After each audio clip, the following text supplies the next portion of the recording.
Here we are on another Tisha B'Av. And Tisha B'Av is always such a hard day with the fasting and not bathing, sitting on the floor, the dim lights, the reading of lamentations and dirges, so many things to keep us in a mood of literally depression for 25 hours.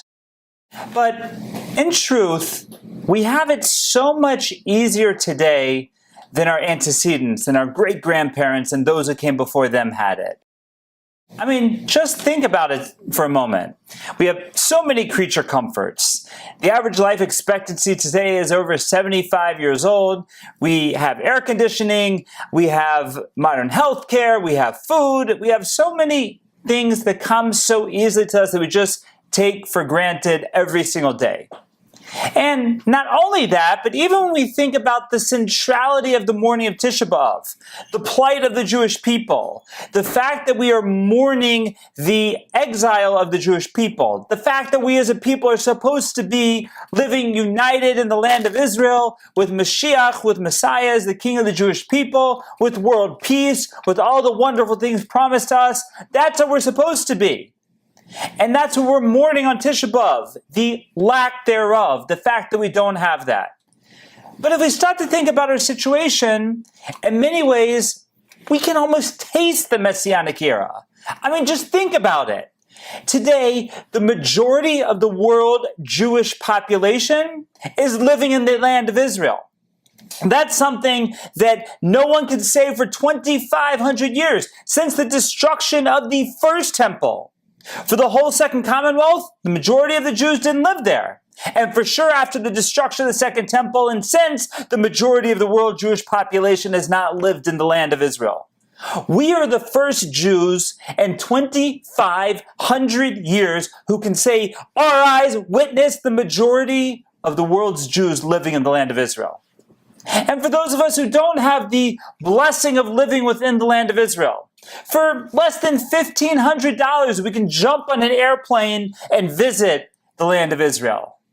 I mean, imagine if you would tell your great-grandparents all about that, or your great-great-grandparents before their airplanes. Going to Israel, we used to have to take a boat, we had to walk through the desert, whatever it was, it took us forever, and many of us in our lifetime would never be able to visit the land of Israel. Forget about it. You couldn't get from Lithuania to Israel so easily.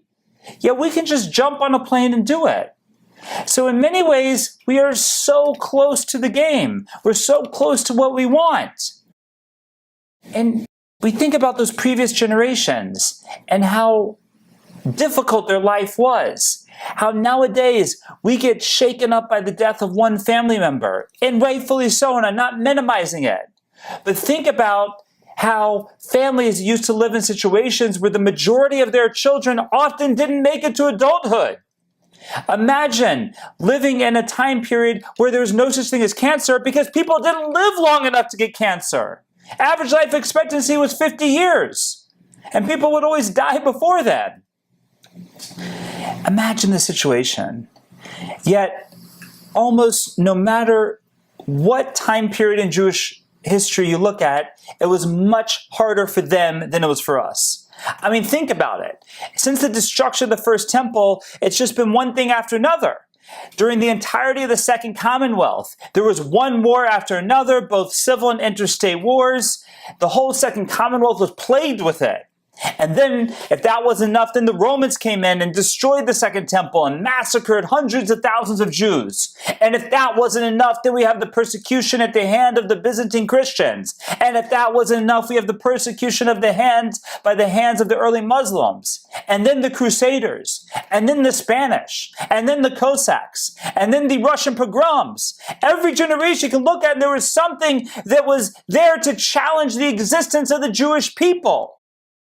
And of course, we then had the Nazis, which tried their best to annihilate the Jewish people, wiping out 1/3 of the world Jewish population, 6 million Jews, in the matter of 6 years. So we have it so good. For generations, Tisha B'Av was so difficult. For us, to a certain extent, it should be easy. Yes, we mourn all these tragedies. Yes, we cry about these things. But in many ways, we're so close to where we want to get to. We're so close to us. For us, it's not a distant dream. for us, it's almost so close we can taste it. Now the question is, how did all those generations do Tisha B'Av? How did they survive? How did they sit down on the days of Tisha B'Av to mourn the plight of the Jewish people when they were still literally living in the thick of the difficulties of the Jewish people? To answer this, let's look into the anomaly of Tisha B'Av. Tisha B'Av is a dark and mournful day. We fast, we don't wash, we sit on the floor, we say lamentations and dirges, we dim the lights. Yet, there's several things that just don't fit into the day. For example, at night, we read the book of Eicha, the chilling Megillah of Eicha.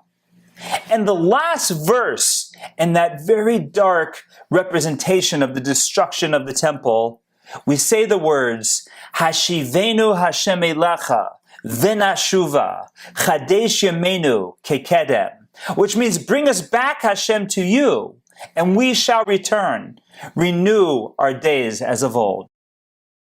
Then in the morning, when we're saying the Kinos dirges, we have a Kina known as B'tzeisi Mimitzrayim, where the Payton compares and contrasts the glory at the time of the Exodus from Egypt to the disgrace at the time of the destruction of Israel. And that poem concludes by saying, joy and gladness and the fleeing of sadness and sigh when I return to Jerusalem, speaking of the ultimate redemption of the Jewish people. And at midday on Tisha B'Av, with roughly 8 hours to go of the fast, the morning practices are slightly lifted. We no longer sit on the floor. We no longer dim the lights. And then when we say the Mincha service, the afternoon service, we say the Nachem prayer, where we beseech the Almighty to comfort the Jewish people and to rebuild the fallen Jerusalem. Now, these practices don't seem to fit in with the theme of the day. The theme of the day is the tragedy of Jewish history. The theme of the day is the fact that we are in exile as a people, and because we are a people in exile, we have suffered so much torment. We have suffered so many tragedies. That's the theme of the day. So how do these customs even fit in? In truth, they fit in perfectly, because built into Tisha B'Av is the hope of the Jewish people. Built into our mourning the destruction and loss of the Jewish people is the anticipation that one day things will be so much better. Let me share with you an idea just to bring out this point. Chesky Schoening was a young boy who lived in Oak Park, Michigan. In 1997, at the age of 13, he was diagnosed with leukemia. The whole family was brought to their knees over this situation. They were depressed, they were upset, they were so downtrodden that such a precious, beloved boy in the community had such a terrible illness. And the whole community came together in prayer for Chesky, and they were saying psalms, and they were praying that he should have a speedy recovery. And the family tried everything. They tried every single treatment that was known at that time, but no matter what they tried, and no matter what prayers were said, their condition worsened. One day, Elia, the father of Chesky, was in synagogue praying the morning service. And somebody came up to him and said, Elia, you know what? Your son is going to be cured. He's going to survive. Taken aback by such a confident declaration, Elia said, what makes you so sure? The man said that we say in our prayers every morning, quoting the Psalms, Ela v'recha ve'ela v'susim, that there are those who come to battle with chariots and those who come to battle with horses. V'anachnu b'shem Hashem Elokeinu nazkir. But we call out with the name of Hashem. With all of the davening, with all of the praying going on for Chesky, of course he's going to make it. Everyone else, they come with chariots, they come with horses. But we call out the name of Hashem. And because of that, Chesky is going to be cured. And Elia thought about it. And he thought about it for the rest of the day. And he thought about it in the coming days. And he became convinced that that man was right. From that point on, this verse served him as a mantra. He felt that King David, the author of Psalms, was talking straight to him, was saying, you know what? Others fight in all these different ways, but we fight through prayer. And he was convinced that Chesky was going to get better. And when Chesky would show slight signs of improvement, Elia would say, of course, Elav Rechav, Elav Susim, they come with horses, they come with chariots. We call out to Hashem. But in the end, it was not meant to be. And in November of 1997, Chesky passed away from the leukemia that had ravaged his body.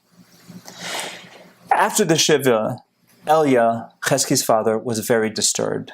He was disturbed by that verse, the verse that had given him so much hope. What had he missed? And every day when he would say that verse in his prayers, he was haunted for months to come. He would say it and just not understand. Then, one day, when he was praying the morning service, it struck him. King David was not describing a battle plan. He was speaking about the aftermath. Others play Monday morning quarterback. They question, if I had done this, if we had gone there, if we had done something else, then we would have won the battle. But that's not the Jewish way. We understand that if the battle was lost, there must be a reason behind it.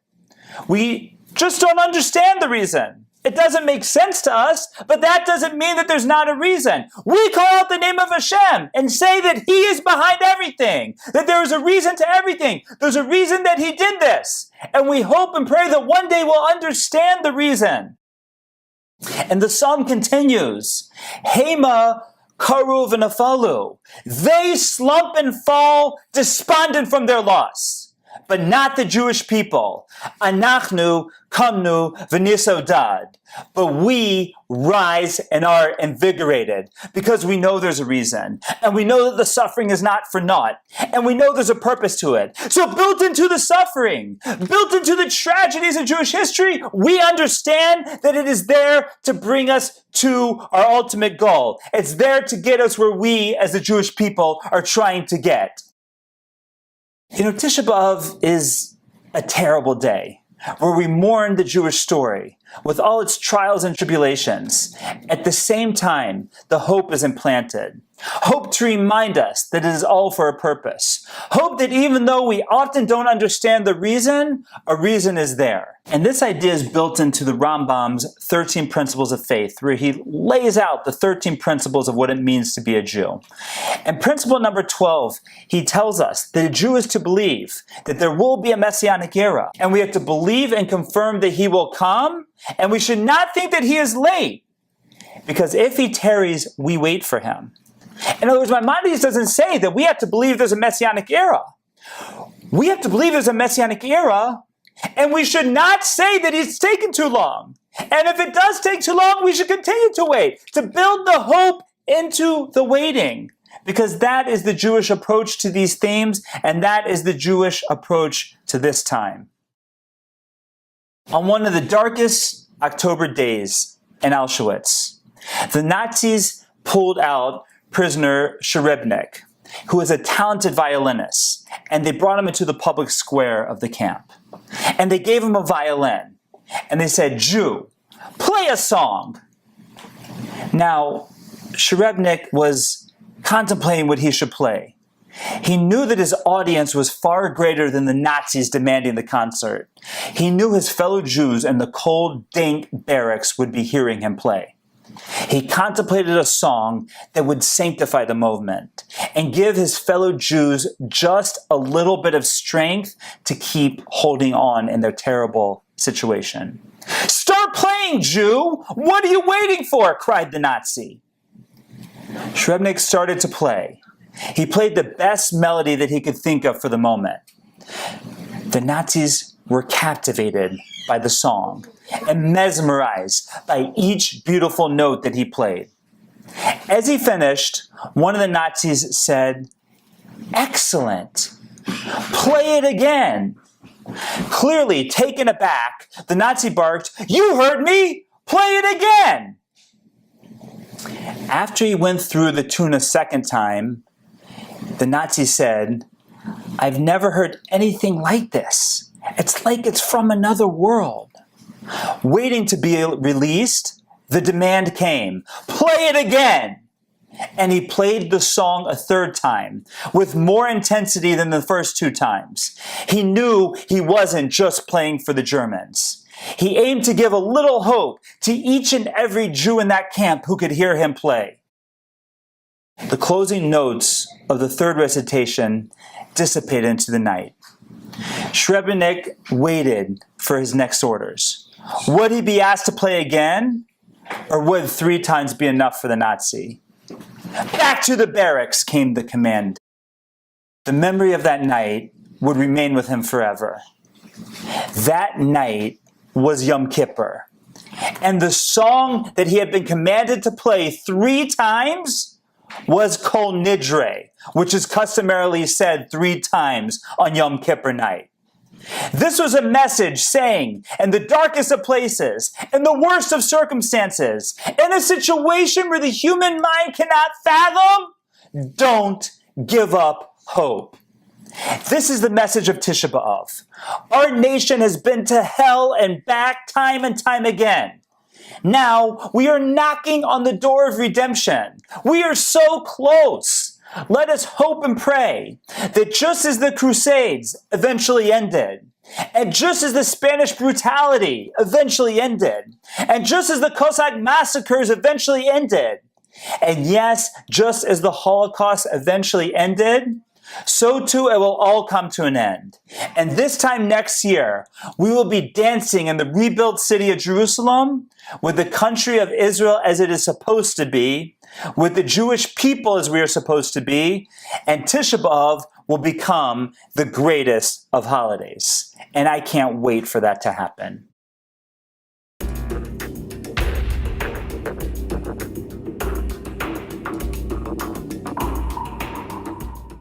So Max Klein went to the doctor complaining of a stomach ache. Doc, my stomach's really, really hurting.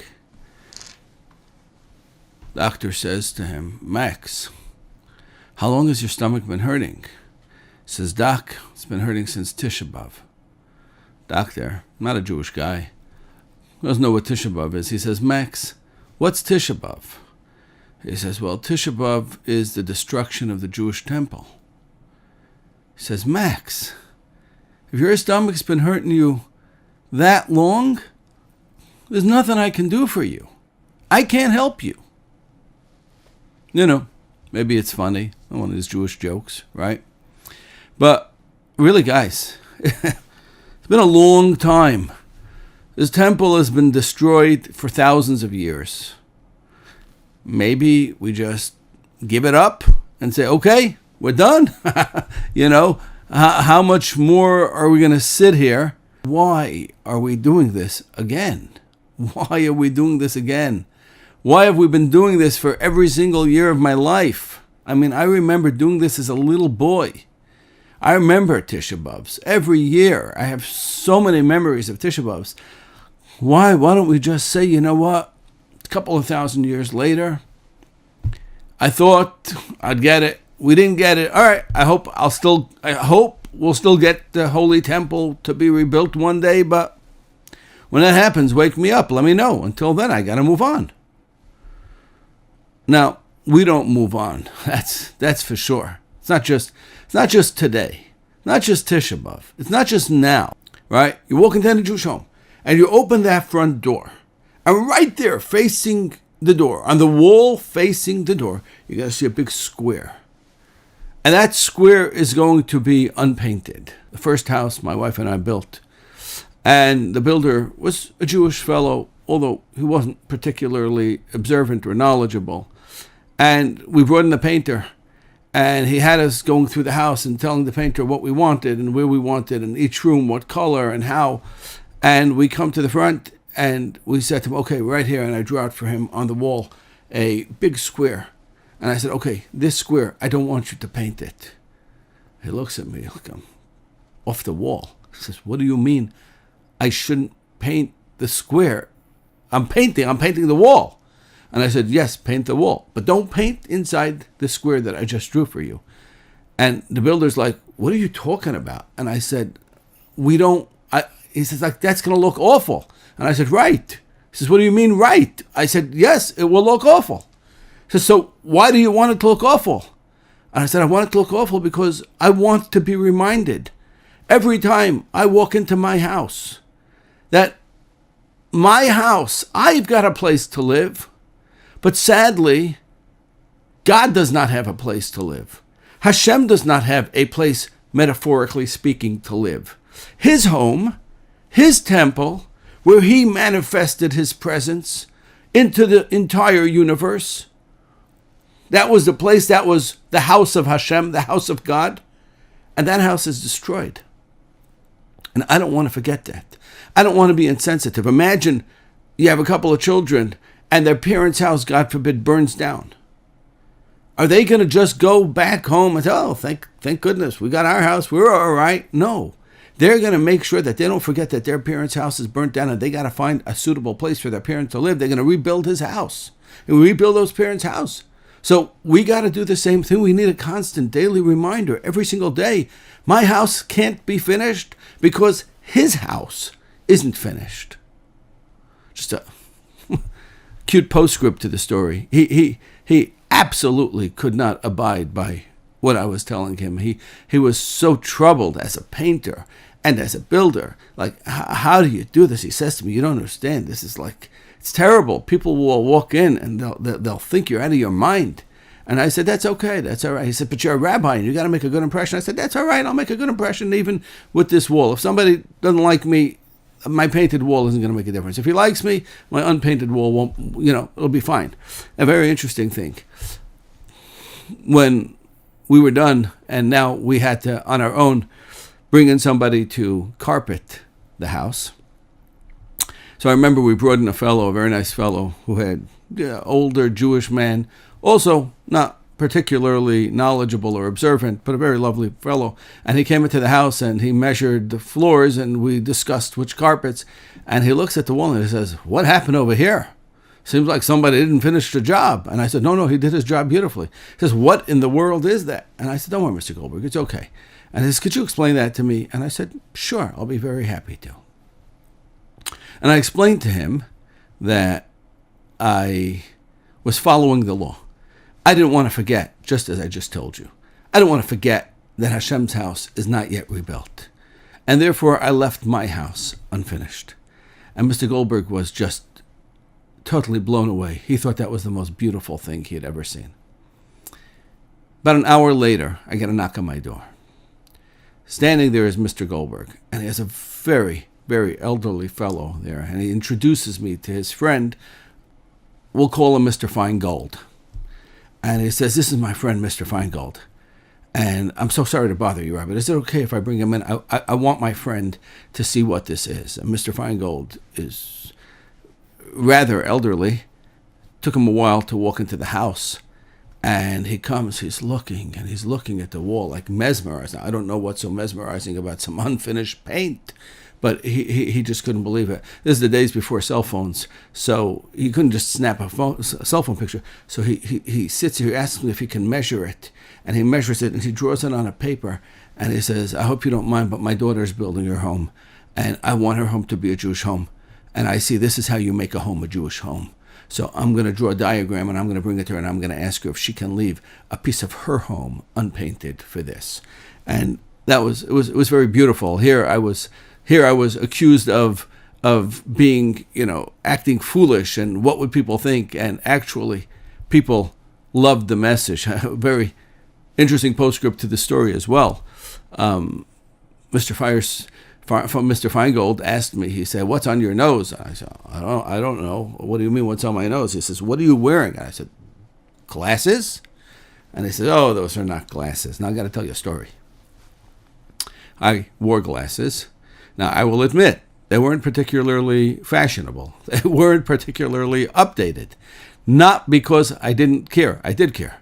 But I was living on very little and couldn't really afford much. And I remember just a couple of months before that, my wife had insisted that I get new glasses, and we went to the store together because I can't see, so I need her opinion.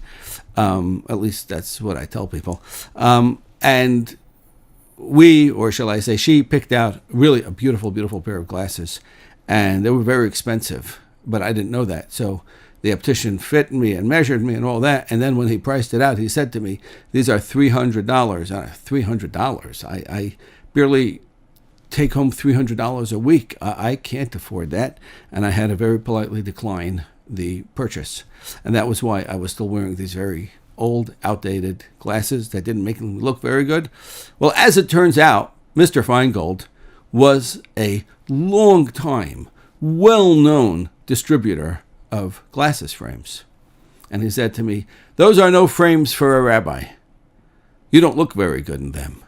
So you're going to come to my house, and I'm going to fit you with a pair of glasses." And I did. I went to his house, and he fit me with a pair of glasses that cost far in excess of $300. And they were really a gorgeous, gorgeous pair. So it was so ironic that which was going to make a bad impression actually made a beautiful impression on them. Why are we still feeling that loss? What is going on? And you know, the doctor and the painter and the builder, all of them felt like, okay, it happened, but it happened so long ago, so let it go.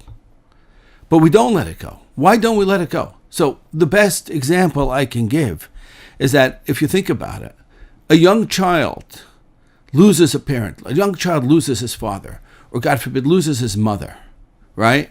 Now, of course, the pain is super acute in those early weeks, those early stages, those early moments when the loss is so fresh and it cuts so deeply. And he cries at night and he says, "I want my father, I want my mother," and there's nobody there. And of course, it's very, very painful. And after a while, the tragic reality sets in, and the child says, "Okay, I don't have a father, I don't have a mother. Okay, I'm going to get on with life." But just because he got on with life doesn't mean he's no longer an orphan. Just because he got on with life doesn't mean he doesn't still very acutely feel that loss and feel that pain and feel like something's missing in my life. I don't have a father, I don't have a mother. He turns 30 and he still feels it. And he turns 40 and he feels it differently, in different moments, in different ways, but he feels it. And he marries off his first child. And he says, "I wish my mother was here to see this. I wish my mother was here to help me through the challenges." And then when he marries off his first grandchild, he still sheds a tear and says, "I wish my parent was here." You never stop missing the loss. The loss is still felt because the loss is still impacting you. Think of an amputee, God forbid, a person loses a limb, an arm, a leg. Well, those initial moments, that surgery, post-surgery, oh my gosh, post-op, it's terrible. The pain is awful in the first few months. And then learning how to walk again without a leg. And then learning how to just get through life. It's so hard those first days, weeks, months, and years. And then you settle into a routine. And you start to manage. But that doesn't mean that 10 years later, you're not still suffering the loss of that limb. Of course you are. You'll always be handicapped by that loss. And then, my dear friends, we look at the temple. It's not just, well, I davened in one shul, I'll go daven in another synagogue now. That's not what happens. You didn't just switch synagogues. No. We lost the Beis Hamikdash. We lost the Holy Temple. And what that means, when we lost that Holy Temple, that means our lives changed. Now, the initial moments were awful, awful. Hundreds of thousands of Jews, at a minimum, lost their lives at the hands of the Romans. Hundreds of thousands, possibly millions. Okay, blood flowed in the streets, rivers of blood. Millions of Jews were exiled. It was awful. And it took us a very long time to get our footing. But we never recovered. We never were made whole again. We never were restored to our original state. Not at all. Not at all. How? What are we missing? You want to know? I'll tell you what we're missing. I mean, gosh, I can sit here all day and tell you what we're missing. You can tell me what we're missing. But, I'll just take one simple example of what the loss of the temple means for us today. Growing up, when I was a young boy, okay, I've lived in the U.S. most of my life. been very fortunate to live in Israel for a number of years. But other than that, I've lived in the U.S., a number of cities, a lot of places. So I grew up in Brooklyn, New York. And I can tell you, as a little boy walking to yeshiva was about 1 mile away. And there were certain streets that I knew I couldn't walk, I had to run. You know why? Because if you were any nationality, you'd be okay. But if you were Jewish, you might not be okay. And it wasn't once, and it wasn't twice, and it wasn't 3 times throughout my childhood that I was attacked, beaten up, one time beaten quite bloody. I remember it was wasn't even a bad street. It was actually a pretty decent street. There was a kosher bakery there, Frankel's Bakery. And I was getting pummeled by 2 guys. I didn't do anything. I didn't say a word to them. I don't even know how they saw my yarmulke, but they must have known. It was a little bit dark. I remember old Mr. Frankel, he's no longer with us, and he came running out with a knife. It was a knife that he used to cut these big cakes. And he came running out when he heard what was going on, came running out with a knife and chased him away. And then somehow he helped me get home a couple of blocks away. I mean, it wasn't for anything I did, because I didn't do anything. When I was 15, I went to study in yeshiva in Chicago. And I got news for you. Wasn't much better there. Was not much better there. No, not at all. We were attacked. I remember the yeshiva was on one street, the dormitory was a couple of blocks away, and the yeshiva would tell us at night, when you go, try to go together with a couple of guys because it can be dangerous. Sometimes people can attack you. You never knew when it was coming. You never knew how it was coming. But every so often, we would get attacked for what? Innocent little yeshiva boys, scrawny. There was nothing we could do. We weren't starting out with anybody. Minding our own business. We committed one grave sin, that we wore a yarmulke on our heads. And maybe white shirts. And that was enough to brand us as the enemy. I went to East Lansing. East Lansing, Michigan. First time I walked down the street in East Lansing, Michigan. And a big fellow came over to me. It was myself and another fellow, a friend of mine. Big fellow came over to me. And there's not many Jews there. It's not like a particularly Jewish place. Came over to me and began to share with me in no uncertain terms what he was about to do to me. And he got really, really up close. And I still thank the Lord today that I knew how to handle him. I was a married man with 4 kids, minding my own business, going to a meeting with some government official to try to talk about the plight of Jewish prisoners. I literally had nothing on my mind other than helping somebody. About 32 years ago, my father of blessed memory and myself, we went to Poland because there's a section in Poland which used to be Germany, and that's where my father was born. And he left in 1939. Now, everybody knows why, so I'm not going to remind you of that story, okay? But he left in 39. Thank God he did, because most of his family didn't, and none of them lived to tell the tale. And we went there to find the graves of his father, grandfathers, and that. And for Shabbos, we spent Shabbos in a tiny little town. The town is called Richwald. Try to find it on a map. We were guests then of the Lauder Foundation. I don't know if they still do, but at the time they ran a Shabbaton or a 1 or 2 week retreat for Jewish, Polish children, typically teenagers. And they would try to expose them to Judaism and their heritage in the week or 2 that they had. It was a very, very beautiful program that they ran.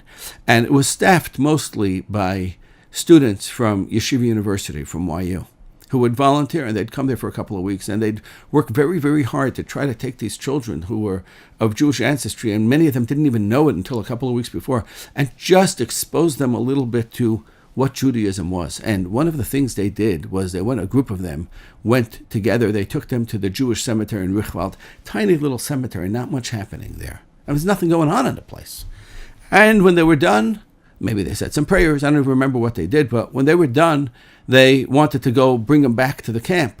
And somehow, for whatever reason, I don't know how or why, how it worked out that way, but there was not enough room in the vehicles for everybody to come back. So they left one guy, and the cemetery is literally a 5 to 10 minute drive from the camp. So all that had to happen was get into the car or the cars and drive back to the camp. And we'll come back and pick whoever's left over. There was one guy who was left over. His name was Aaron. In the 10 minutes it took to go from the cemetery to the camp and then back from the camp to the cemetery. Aaron was beaten bloody, had to be hospitalized. He had to be hospitalized for what sin? What did he do wrong? Promise you, the guys who beat him up had never met another Jew in their lives, had no idea, they didn't know his name. There was nothing that Aaron could have possibly done to them. But we weren't even surprised, because that week driving through Poland, I remember at one point, our car, my father, myself, and our driver, our car was surrounded by a whole group of people screaming in Polish. This is what my driver told me. His screaming, "Kill the Jews. Kill the Jews. You little schmendricks. You guys are 15 years old. You never saw any Jews. You don't even know what Jews are. You don't know if we grow in the sun or the shade. You don't know anything about us. Why kill the Jews? What did I do wrong? What did I do to you?" Right? And that, my friends, is my point. I don't know why this is happening. I don't know exactly why. I don't know the mentality. I don't know what drives a person to hate a Jew. I don't know. But I know when it started. I know when it began. Right? How long has this been going on, Max? So I'll tell you how it's been going on since the destruction of the temple. A couple of thousand years it's been that way. A couple of thousand years, anybody who wanted felt free to hate, to despise, to attack a Jew. Why? Why are you attacking them? Why do you despise them? Because we don't like them. We don't like what they stand for. Whatever reason they'll give, it's irrelevant. Because I want to tell you a little secret. It wasn't always this way. This same hatred and lack of acceptance that is exhibited toward Jews all over the world today. Now, I understand that there are places where this is better, and I'm not denying that. And I certainly give credit to those who are open-minded and accepting and tolerant enough and do show us much grace. And if ever there's been a good place in the world for the Jews, it's been the United States. And we owe the United States a debt of great gratitude. Nobody's denying that. But this is a problem, a systemic problem that's gone back well beyond the United States, and not just in our times, and not just in the 50 or 100 years ago, and not just 200, 300, 400 years ago. This has gone on forever, but not really forever. It's gone on since Tisha B'Av. Since the temple has been destroyed, that's when it started. Because previously that was not the case. Previously, the Jews were actually looked up to. They were highly respected. They were beloved. People looked at the temple and said, "Wow, what a place of glory, what a place of greatness." The temple is called in the Talmud, and in the verse, it's called Oro Shalom, Yerushalayim, Jerusalem. And the temple was Oro Shalom. It was the light of the world that radiated a strong beacon of light, of morality, of moral clarity. You didn't have to wonder and ask yourself, is this right? Is this wrong? How do we do this? The temple served as the broadcaster to the entire world. It wasn't just the Jews. It wasn't only the Jews. They have found in Israel, they have found actual artifacts that prove that there were many, many non-Jewish visitors to the temple all the time that took place. They all wanted to come and see it. They all wanted to come and sample from the experience, because the experience was one that was so incredibly impressive and impactful. In the days of the first temple, everybody wanted in. They wanted to marry into the royal family. King Solomon, Shlomo HaMelech, took wives from many nations because they all wanted to have a piece of the greatness that was the Jewish temple. And wherever Jews went, people looked up to them and said, "Wow, what a people, what a nation, what an incredible bunch." It was because the temple made us much better people. Much, much, much better people. The temple was the center point. It was the focal point of our lives. It dominated our thoughts. It dominated our actions. You have to remember, today, if I take an oath and I swear falsely, so at best, if I'm sensitive to it, I say, "Oh, I'm so sorry, I shouldn't have done that." Back in the day, in the times of the temple, you didn't say, "Oh, I'm so sorry." You didn't do it. when you would speak negatively about another person. You said Lashon Hara. You said, hey, you know what? Joe is a bum. Joe is a thief. He's a scoundrel. He's a good-for-nothing. He's a no-goodnik. And you would do that. And if you did that and you didn't catch yourself, eventually you'd be afflicted. You'd be afflicted with tsaras, or what we call leprosy, which was a terrible disease. And you would be excommunicated. And you would be driven from the camp. You'd have to sit in isolation till you had a chance to reflect and say to yourself, when I speak negatively about other people, I isolate them from society. So I am being isolated from society. And only then, if you were lucky, would you be healed. And only then could you rejoin society. And I want to tell you something. You never did it twice. You never spoke negatively about a person twice. That was not done. You generally didn't do it once. You didn't. Why? Because the temple had such a presence. It had such an influence. But it didn't just have an influence on the world. It had an influence on us. Subsequently, it had an influence on the world. You looked at a Jew and you said, oh my gosh, there goes a man of God. There goes somebody who deserves respect because of how he acts, because of what he represents. They understood Hashem. Remember, this is hundreds of years before Christianity and many hundreds of years before Islam. So you had pagans and you had Jews who were monotheists. And they were an incredibly impressive bunch. And people, nations of the world, look to us for moral clarity. So, with the temple being destroyed, that's gone. Gone! So, when we talk about, oh, we once had a temple, and we once had this great place, and it was destroyed, that's not a story about your Bubby's latkes. That, with nostalgia, yeah, it was so nice, and Bubby would make the latkes, and Zadie would bring home the applesauce, and yeah, it was so nice, and remember Uncle Jack. No, this is not something that's nostalgic but has no lasting message. The point is, I can't forget the loss of the temple because I'm still an orphan. I'm still suffering the loss. And you are. We are. Every one of us is suffering that loss. All of the hardships. I gave you one example. There are so many more.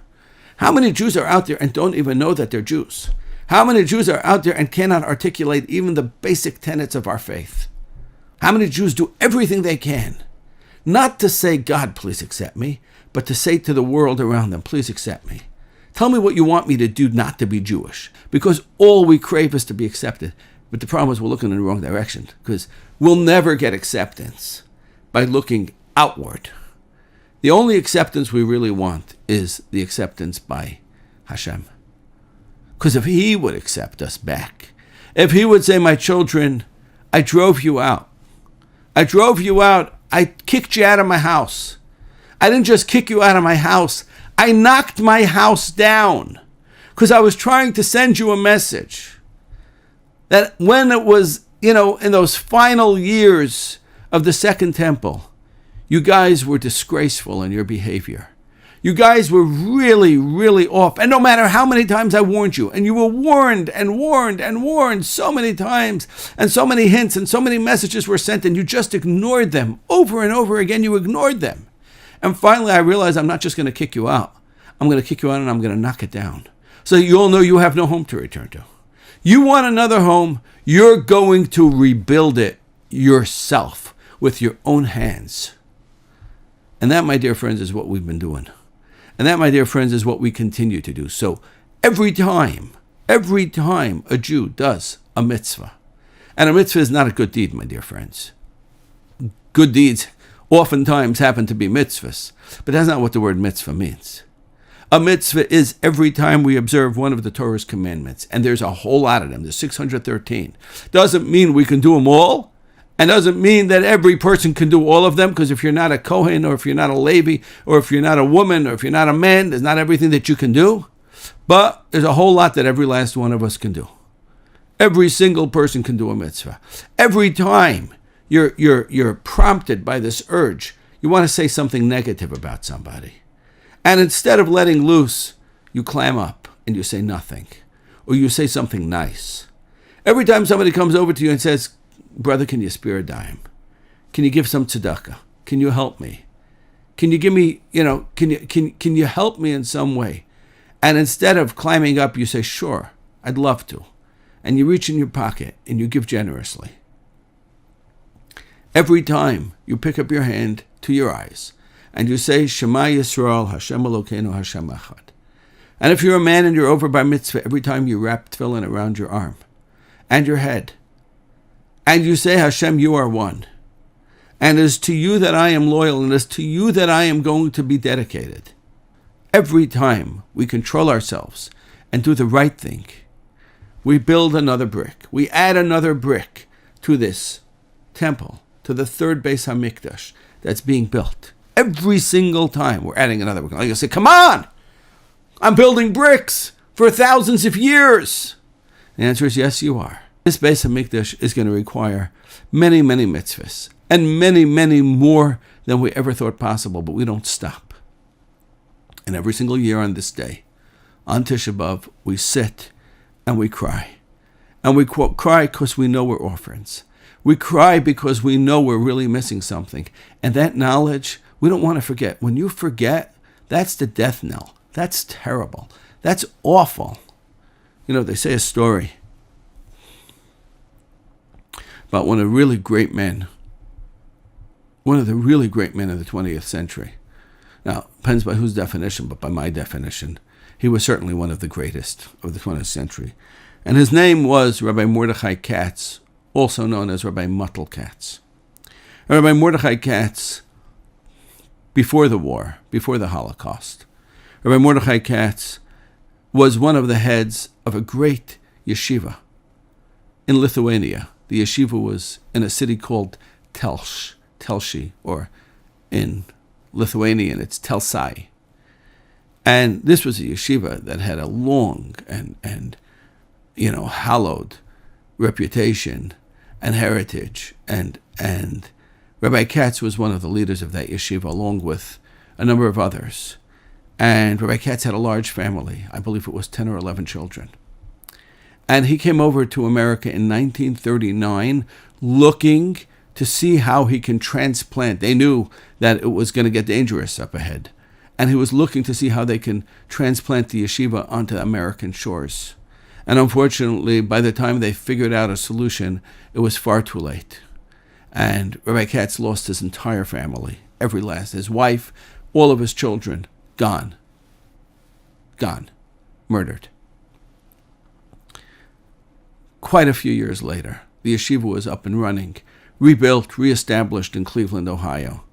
And again, one of the great Torah centers of the world. And probably about 15, 20 years later, as the story goes, one of Rabbi Katz's students passed by his office one day.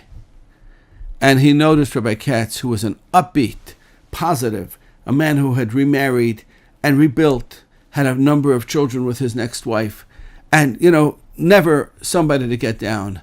And he noticed him sitting there in the room, particularly despondent, shedding a tear. And he asked him, Rebbe, why are you crying? And he said, because today I was sitting thinking about the children I lost. And I was going through their names in my head, and I came to one of them and I couldn't remember his name. And if I can't remember his name, that means he's really lost. He's gone. He's gone. If I have forgotten him to the extent that I can't remember his name, that means he's gone. We don't want to forget the name. We don't want to forget. We're never going to miss it. Tisha B'Av. Every year we're going to do this again. Hopefully this is our last year. Hopefully we never do it again. Hopefully we have created enough bricks. We're going to have the third Beis HaMikdash, the third temple, immediately. But if God forbid we don't, we're going to do this again, and we're going to do it again, and we're going to do it again, because we're not forgetting. We will not forget, because if we don't forget our loss, we will be compelled to restore it, and we will be compelled to be better people, compelled to be better Jews, compelled to be the type of people that we were before we were kicked out of our home and before our home was knocked down. Because when we become that when we become those people again, we won't ever have to do this. We won't have to sit here. We won't have to be hungry. We won't have to be thinking and crying and mourning. Instead, we're going to be celebrating and saying, this is what it was all about. Now we have a third temple. Now we have a home that will last for eternity. Now we are going to be the best people we can be, and we're never going to slide back again. And that's our goal, and that's our hope. And if we do that, then what we're doing today won't be for nothing. It won't be a waste. It won't be just like, what'd you do? It'll be worth every second that we did it. Let's make this Tisha B'Av count. Let's resolve to be much better people, much better Jews. And God willing, we will merit to see the rebuilding of the third temple very, very speedily. Very, very speedily.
I'd like to start with an uplifting story because this is a difficult day, Tisha B'Av.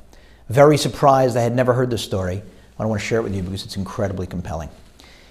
A number of years after World War II, a fellow arrived from Europe in Montreal, and he went to the study hall, the synagogue of the Tisha Rebbe, T-O-S-H. Tish was a Hasidic community established in Montreal by the Tisha Rebbe after the war.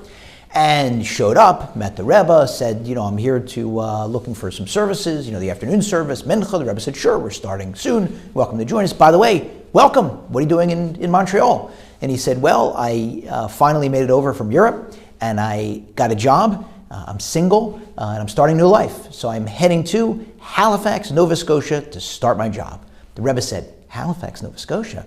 There's no Judaism there. There's no Yiddishkeit. There's no Jewish infrastructure. Stay here in Montreal and here in our community in Tish. We'll take care of you. We'll find you a job. It'll be great. He says, Rebbe, you don't know my story.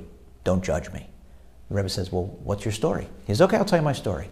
He said, I was in one of the concentration camps, and I somehow managed to survive. And then I was in a displaced persons camp. And then eventually, after I got out of there, I got a job for very, very meager, modest wages, and then another job, and I worked myself to the bone. $1 here, $1 there, whatever the currency equivalent was in Europe where he was. And after a tremendous amount of time and hard work, I managed to accumulate the equivalent of 500 American dollars. It was enough for me to head to the United States to try to make a new life for myself. And so I went to the train station in Amsterdam. And while I was waiting for the train, I had my hard-earned money in my satchel, and a fellow Jew came by, ripped it out of my hands, and ran away. He stole my money. And so, Rebbe, I had to go back to work, working again to the bone in all sorts of odd jobs, $1 here and $1 there and a quarter there and a whatever the currency was, until finally, after tremendous time and effort, I was able to make $500 so that I could start over again. And I found the job in Halifax, and I'm taking that job. And everybody said to him, you're right, I can't judge. I want to wish you the best of luck, hatzlacha, in your new job, in your new life. Okay, but please join us for prayers. And so he stuck around for the prayers, which started soon thereafter. After the prayers, he notices that the guy praying right next to him is staring at him and staring at him and staring at him very uncomfortably. And so when the prayers end, he says to the fellow next to him, "Excuse me, do I know you?" And the fellow says, I don't know. I just can't place you. You look very familiar. Where are you from?" And he tells him where he's from in Europe. He says, "No, I'm also from Europe, but from a different city." He says, "Well, were you in the camps?" He says, "Yes, I was in one of the concentration camps." "So was I. Where were you?" "He was in this one. He was in a different one." He says, "Well, where did you go to school?" He tells him which school, different school. They did not know each other. Named some names, nothing in common, no relatives, no friends, nothing. All of a sudden, the other fellow looks at him, the visitor, and he says, "1 second. Were you ever at the train station in Amsterdam?" The visitor says, "Yes." He says, "Were you holding a satchel that had money in it?" He says, "Yes."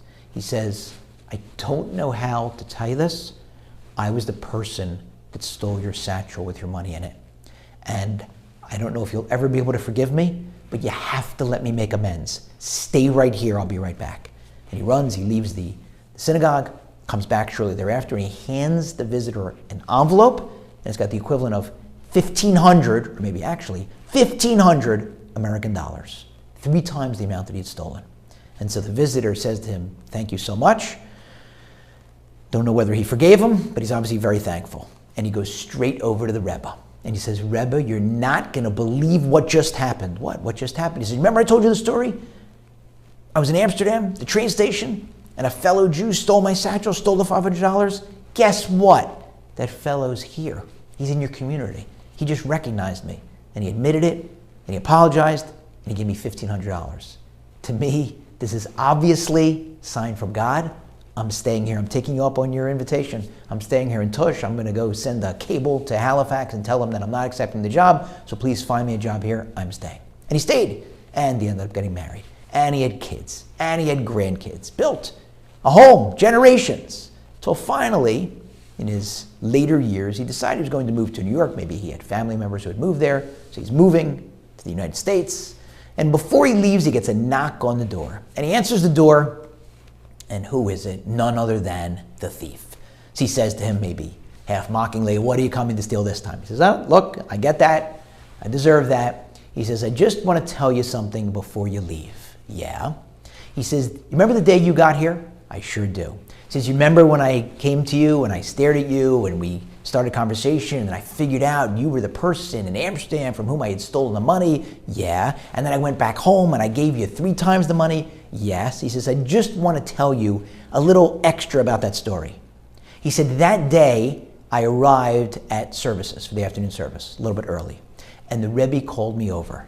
And he said to me, 'You see that fellow over there, the visitor?' He says, 'I want you to go stand next to him during prayers. And at the end of prayers, stare at him, get him involved in a conversation, tell him that you were the person that stole his satchel with the money in it in a train station in Amsterdam, apologize, and then give him this envelope.'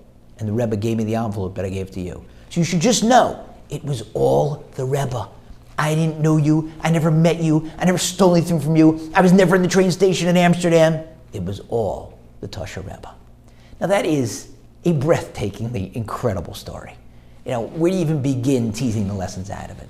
Look at the genius of the Tisha Rebbe. That quickly he was able to put together some ruse in order to convince the guy to stay in Tush, where he'd have some Judaism rather than going to Halifax where he wouldn't, and then enlist the aid of one of his Hasidim. Obviously he picked the right person to be able to pull it off with a straight face and pretend to be the thief. And this guy went along with it, pretending to be the thief. The other fellow didn't know and interpreted it as a sign from God and stayed and had generations, kids, grandkids, and the Rebbe was taking a risk. Maybe the guy would say, "Yeah, it's a sign from God that I'm supposed to go to Halifax with an extra $1,500 in my pocket."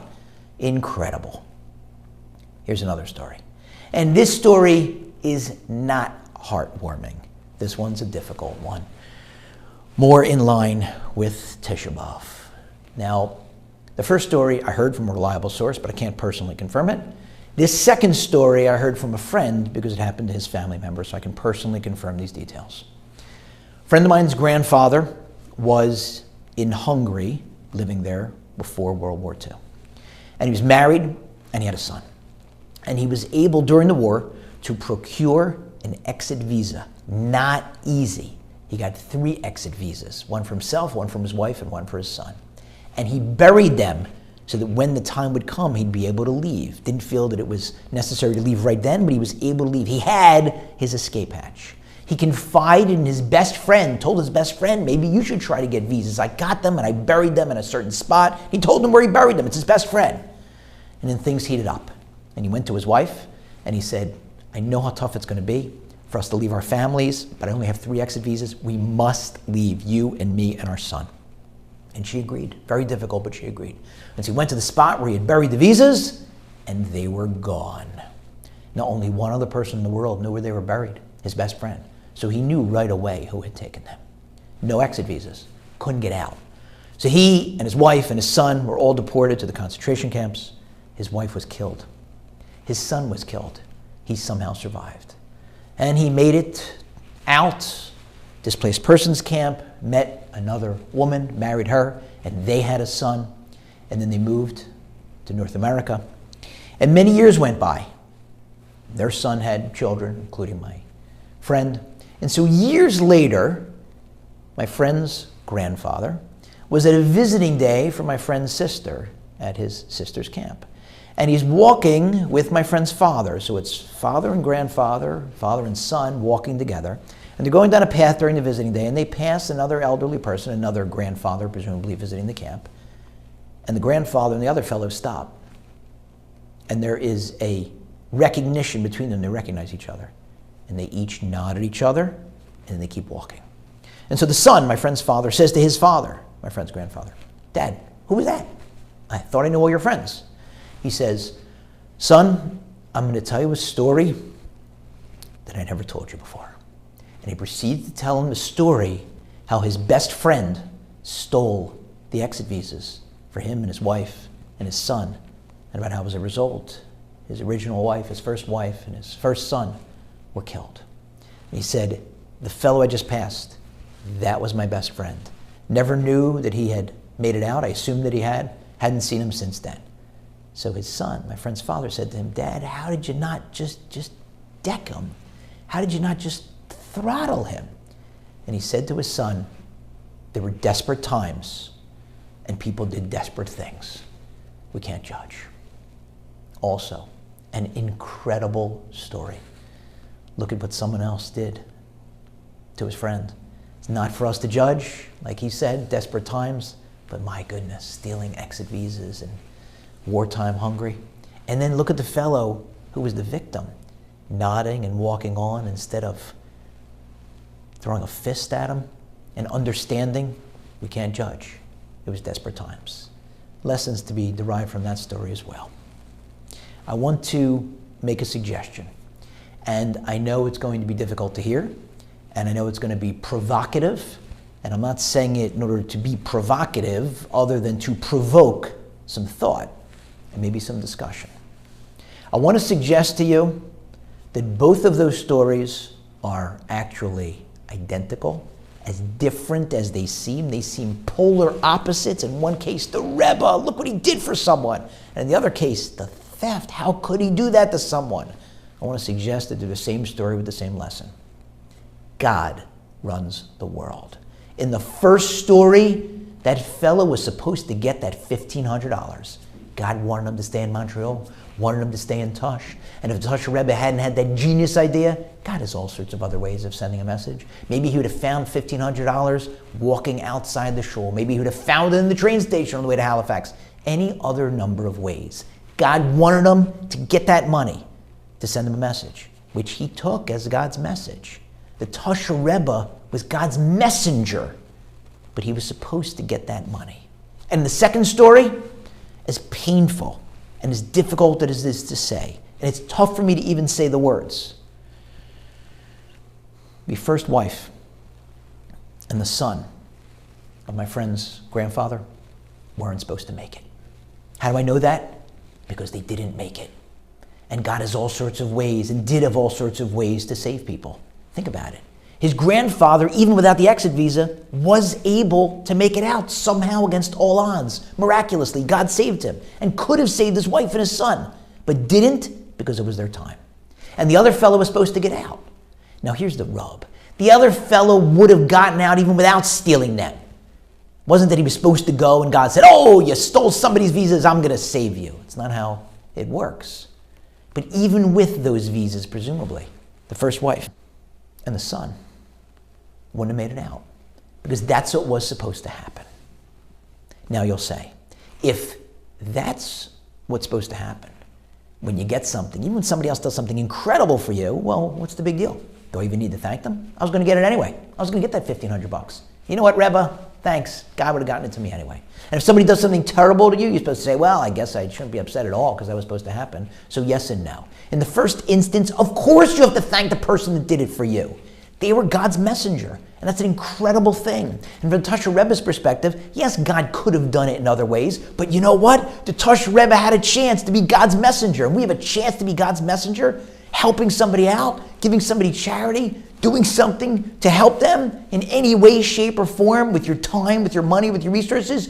Do it. You get a massive pat on the back from God. And of course you deserve and have earned the thank you from the person that you helped. And the other one, even if the wife and son weren't supposed to make it, you shouldn't ever, ever be God's messenger for something like that. The Jews were supposed to go into slavery. The Egyptians had a wonderful defense. God, why are you getting upset at us? What's with these plagues? You had told Abraham that his children were going to be slaves. Yeah, but you didn't have to do it with such gusto. You didn't have to do it with such viciousness. You didn't have to kill people and beat them. You don't want to be God's messenger for bad things. And so from these stories we see, do we have to constantly remind ourselves, whatever we get, we were supposed to get. Whatever we didn't get, we weren't supposed to get. And we forget that sometimes. We sometimes think that when we get something, it was because of our ingenuity and our hard work and our good fortune. And you can pat yourself on the back after putting in hard work, but remember, whatever happened, it came from God. He decreed it, and you were supposed to get it. And then, what's so difficult is when bad things happen, we point that finger. If not for that blankety blank, I would have fill in the blanks. That guy took that from me. That guy stole that from me. It may well be true. Somebody may have stolen something from you, and they are going to have to face judgment up in heaven. That's between them and God. And to the extent that you can get it back in a court, go get it back. But realize whatever happened was supposed to happen. Instead of spending our lives blaming others and assuming that if not for them, if not for him, if not for her, if not for that action, this wouldn't have happened, it's just not true. Coulda, woulda, shoulda. It's a different religion. It's not believing in God. You can be upset at somebody, and you may have to work that out. Certainly you do have to work that out if somebody wrongs you, but at the end of the day, realize what was supposed to happen. Somebody punched me in the face, and it was outrageous, and I don't know if I'm going to be able to forgive them. I'm going to really try, especially before Yom Kippur. But whether I do or don't, I was supposed to get punched in the face. Whatever happens to us was supposed to happen. So what do we have to work on? I want to talk about two things to work on. Number one, we have to work on saying thank you. I was sitting once in the home of a very well-known rabbi in America. I had to ask him a question. And he said, excuse me, because his phone rang. He took the call, and it was obvious to me from his end of the conversation what was going on. Somebody was asking him to pray for a young child who was going through a life-threatening surgery. And he said, of course, I'm willing to pray. Tell me the Hebrew name. And he wrote down the Hebrew name. He said, I just want to wish you the best of luck, and the child should have a refuah shalem, a complete and speedy recovery. And he hung up the phone. And he looked at me, and he said, people call me and they ask me to pray. I don't know why they think my prayers are any more important than anyone else's. And I'm thinking to myself, I know why, because you're the great rabbi. But it was very interesting that he felt that way. And he said, of course, I'm always happy to pray. He says, but I always tell people, as he did on that phone call, let me know what happens. He says, and sometimes people do. They call me back and they say, Rabbi, thank you so much for praying. The person survived, the baby survived, the operation was successful. And sometimes they call me back and they say, it didn't work out. Didn't work out, very bad news, but we just want to thank you anyway for praying. He says, but most of the time, I don't hear anything. And I'm only human. Here I am. I'm praying for a small child. Did the child make it? Let me know. You know, we do the same thing with God. We ask and we ask and we beg and we ask to the extent we pray. And then something happens and it's a yes. And do we remember it? Oh yeah, by the way, God, I don't remember. Did I thank you? And we have to thank him. I saw a wonderful example of how to do this a few years ago. I was driving back from an event, and one of my sons was there. At the time, he was probably around 16. A few of his friends were there. And he said, Dad, do you have room for a couple of my friends? I said, sure. So the drive back was a little over an hour. They get in the car. And his friends know what I do for a living. I represent people who get injured, typically in catastrophic accidents. And so I know what's coming. I'm just counting the seconds before one of his teenage friends is going to ask me. And sure enough, about 10 seconds go by. And one of them from the back seat says, Mr. Rothenberg, can I ask you a question? Sure. What's the craziest case you ever had? What's the craziest fact pattern or the sickest injury? And so I told him about some fascinating cases that I was working on. And then one of the kids in the back, one of the teenagers, says, Mr. Rothenberg, can I ask you a question about Judaism? I said, I'm not a rabbi. He said, no, we saw you do those videos on the internet. I said, okay, fine, fair enough. Fire away. So he says, here's my problem. When I pray in the morning and the afternoon prayers, after my silent Amidah, after my Shemona Esrei, the Chazan repeats it, and then there's an audience participation part during that, but I'm never able to get to that because I'm always too late, because my private Amidah takes too long, so the Chazan's always ahead of me. So should I shorten my private Amidah? So I said to him, why is yours taking so long? You have that much concentration, that much intensity? And he said, I'll tell you why. He says, because when we get to the prayer of Modim, the prayer of thanksgiving, it takes me an incredibly long time. I said, why does it take you so long? He says, well, my rabbi said that there's a place in each prayer where you can add your own particular prayers. And for those of you out there that don't know about this, you can ask your rabbi where it is. I'll try to explain it. You look at the end of each prayer in the silent Amidah, and there is a blessing at the end. And before the blessing, there's a phrase. Just before the last phrase, before the blessing, that's when you can stop and add your own prayer that's appropriate to that particular type of blessing. So if you're saying the blessing, for example, for health, you can add in some prayers for somebody who's sick. If you're saying the blessing for prosperity, you can add in some prayers for something going on in business. And so this young man was adding on prayers of thanksgiving in the middle of the Modim, the Thanksgiving blessing. So I said to him, why does it take you so long to say thanks?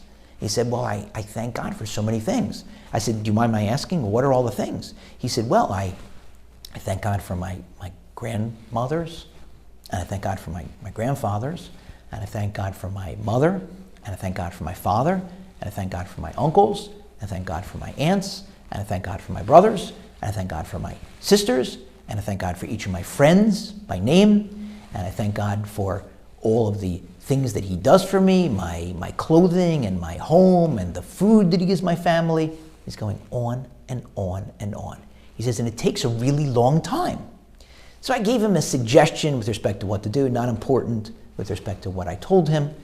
And I don't know that it's the right answer anyway, so I don't want to share it with you. It was just a suggestion. But the point is, here's a 16-year-old kid taking an unbelievably long time to pray each day, in the morning and in the afternoon and in the evening, 3 times a day, because he's taking the time to thank God for his mother and his father and his brothers and his sisters and his friends and his grandparents. I started adding that to my prayers. It was an unbelievable wake-up moment. You know, instead of just a quick, mindless, maybe somewhat mindful thank you, like a very specific thank you, thanking God for all of the things that he does for us every single day. And here's something else. When something bad happens, as it always does, we have to remember where it came from. And when I say as it always does, I want to be clear. No one gets on I-95 in Maine and drives to Florida, straight down the East Coast, without hitting something. Traffic, getting pulled over by a cop, running low on gas and there's no gas station nearby, needing a bathroom and there isn't one nearby, running out of snacks, whatever it is, something's going to happen on a trip that long. And our lives, God willing, are long. And so no one coasts through them without ever having any setbacks. And sometimes the setbacks are incredibly brutal, horrifying, and sometimes the setbacks are annoying, but they're setbacks and they're upsetting. And we have to recognize they come from God. And there are 2 words that when I learn these, I don't want to exaggerate. They changed my life. And this is certainly a Tisha B'Av lesson. The 2 words are Chavivin, Yisurin. And it literally means how precious is suffering. Those are the 2 words you say when something bad happens. You say, God, Chavivin, Yisurin. What I'm going through now, which you decreed. I know you decreed, because it happened. So you obviously decreed it. Chavivin Yisurin. It's precious to me. Why? Because I recognize that it came from you. And I recognize that it could be worse. Maybe it was a wake-up call. Maybe it was a little love tap. I did something wrong. Maybe God was trying to get my attention. And if I don't stop and say, Chaviv and Yisurin, this was bad, this traffic, this was bad, this accident, this was bad, this financial setback. But I understand it came from God, and I recognize it, and God let it count. You got my full attention. You don't have to do anything worse. So I'll give you an example of this in practice. And obviously there are more dramatic examples, but I want to give you a mundane example so that you can use this in your regular daily life. I had a court appearance in upstate New York. And so I ate breakfast. There was no kosher food. The court appearance took far longer than I thought it would. I didn't bring enough snacks. Maybe I had an energy bar in my car. By the time I left, late afternoon, I am starving. And so I'm driving from upstate New York to Manhattan. Long drive, and you name it, it happened. Accident, traffic, another accident, more traffic, and it's getting later and later and later and later. I'm going to a charity event. And I know that at the charity event, there is a phenomenal smorgasbord. And I'm really looking forward to that smorgasbord. My mouth is watering. And Waze keeps changing. So my estimated time of arrival goes from 5:30 to 5:40 to 5:50 to 6 o'clock to 6:15 to 6:30. And I know that smorgasbord ended at 7 o'clock. And finally, I get there, and I pull into a parking lot a couple blocks away from where the event is, and I look at my watch, and it's 6:50, and I got just enough time to run to the event and get in there and wail on that, not wail, respectfully, modestly, wait in the line, and gently take some food, put it on my plate, and eat it as fast as I can after making a blessing. I got just enough time. And so I leave the car, and I get my ticket, and I hustle 2 blocks down. Of course, it's raining. And I get there, and there's security at the event, because the event is being held at the United Nations, of all places. And so I put my umbrella down, and I put my watch down, and I put my cell phone down, and I put my wallet down, and I put my car key down.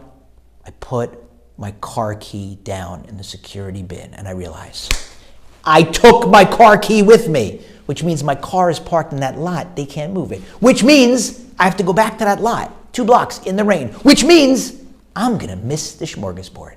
Now you can imagine what types of words went through my head. They are not words that I can repeat in this video for Tisha B'Av.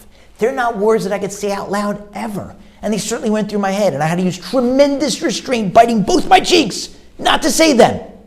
All sorts of blankety blanks that I thought of. And instead, I stopped and I reminded myself, you need to say 2 words.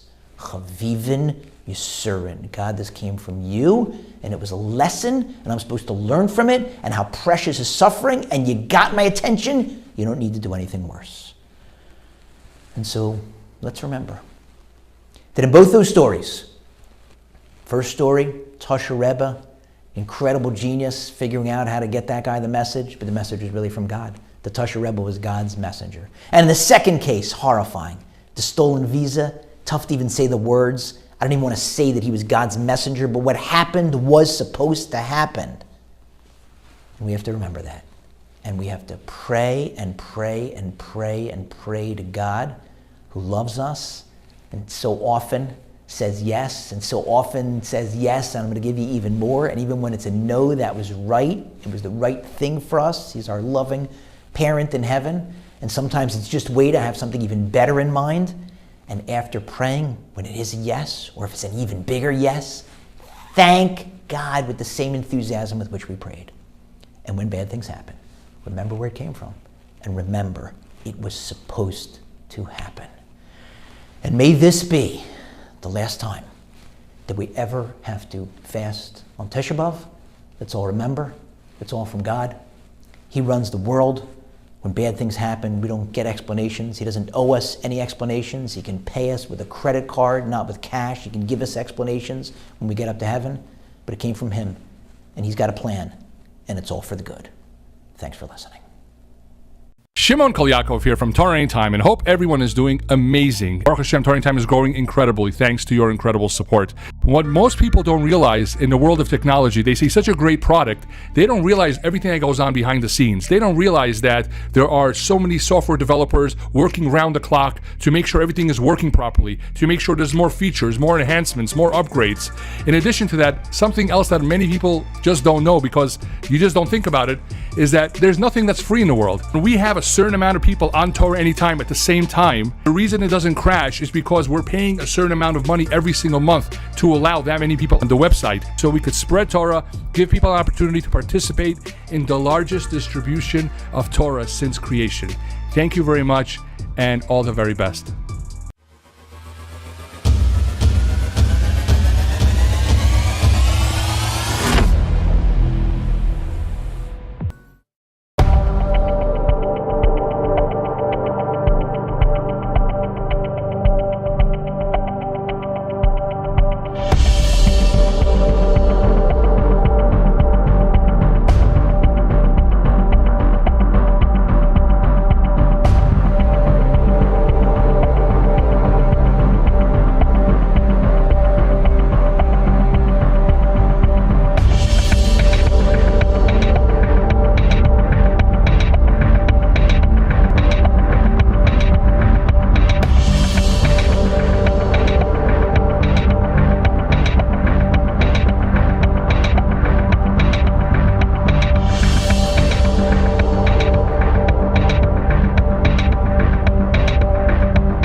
So during this time of the year, it's a time of very obvious mourning, and we mourn for the loss of the Beis HaMikdash, but at the same point in time, we also mourn for the millions and millions of Jews that unfortunately were brutally murdered during the time period of the destruction of the Beis HaMikdash and throughout the generations.